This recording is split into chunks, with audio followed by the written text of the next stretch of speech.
নমস্কার বন্ধুরা, আমি প্রিয়া চন্দ্র আসানসোল থেকে সকলকে স্বাগত জানাই আপনাদের YouTube channel Priya's blog and short ভিডিওসে। আর এখনও যারা আমার ভিডিওটা দেখছেন অথচ এই চ্যানেলটা সাবস্ক্রাইব করেননি, তাদের প্রত্যেকের কাছে অনুরোধ, প্লিজ সাবস্ক্রাইব বাটনটা প্রেস করে পাশে থাকবেন, এটা আপনাদেরই চ্যানেল। যাই হোক, আজকে আমি একটা ছোট্ট ব্লগ নিয়ে এসেছি। ব্লগটা কী বিষয় না আপনারা প্রত্যেকেই জানেন, আমার একটা ফ্ল্যাট আছে যেখানে আমি মাঝে মধ্যে গিয়ে ভিডিও শ্যুট করি, কিন্তু ওখানে না অনেক কিছু কাজ অসম্পূর্ণ ছিল। তো সেই অসম্পূর্ণ কাজগুলোর জন্য আমি কিছু দাদাদের ডেকেছি যারা এই কাজগুলো করে, তাদেরকে ডেকে কাজগুলো করালাম। তো সেই কদিন আর ভিডিও করা হয়নি, তো দাদাদেরই কিছু কাজ আমি ক্যামেরাবন্দি করে রেখেছি, যেটা আপনাদের সঙ্গে শেয়ার করব। সবাই পাশে থাকবেন, ধন্যবাদ। এই দেখুন বন্ধুরা, আমার ফ্ল্যাটের এই মেন গেটটা, যেটা কেনার পর থেকে অ্যাকচুয়ালি এই ফ্ল্যাটটাতে আমরা কেউ থাকিনি, তো ওই জন্য ফ্ল্যাটটার অনেক কাজ এখনও বাকি পড়ে আছে যেগুলো করানো হয়নি। তো এইবারে আমি ভাবলাম একটু দরজাগুলো ভালো করে পেইন্ট করিয়ে নিই। তো এই দাদাদেরকেই কন্ট্রাক্ট দিয়েছি, এনারাই ভালো মতন রং করছে, আপনারা দেখতেই পাচ্ছেন। এই দেখুন, এই দাদা এদিক থেকে ঘষছে সব দরজাগুলো, অনেক দিনের পুরনো তো, জাস্ট কাজ চলছে।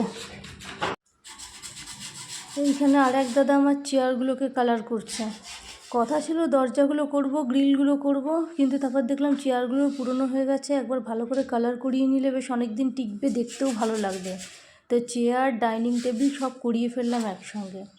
এই দাদারা খুব ভালো কাজ করেন, খুব মনোযোগ সহকারে কাজ করছেন। আমাকে খুব বেশি একটা দেখতেও হচ্ছে না, কিন্তু আমার খুব ভালো লাগছে এনাদের কাজ। আর এইদিকে আমার একটা গ্রিল আছে, হলঘরের সঙ্গে অ্যাটাচ। গ্রিলটায় না অনেক দিন ধরে বাইরে বৃষ্টির জল পড়ে পড়ে নষ্ট হয়ে গেছিলো, তো এটা একটু কালার করিয়ে নিচ্ছি, সঙ্গে জানলাগুলোকেও নতুন করে পুটিং লাগিয়ে নেব, তাহলে বেশ অনেক দিন টিকবে।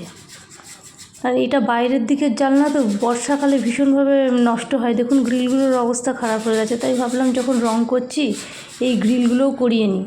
তো এই যে দাদা খুব মনোযোগ দিয়ে কাজ করছে। এই দেখুন বন্ধুরা, ফাইনালি আমার দরজাটা কালার হয়ে গেছে। এটা বাইরের মেন গেটটা, আর এগুলো রুমের, সঙ্গে চেয়ারগুলোও করিয়ে নিয়েছি, দেখতে বেশ ভালো লাগছে। আমার এই ছোট্ট ব্লগটা কেমন লাগলো অবশ্যই জানাবেন, এবং সব সময় জুড়ে থাকবেন আপনাদেরই channel Priya's blog and short ভিডিওসে। সবাই ভালো থাকবেন, সুস্থ থাকবেন, খুশিতে থাকবেন। Bye by.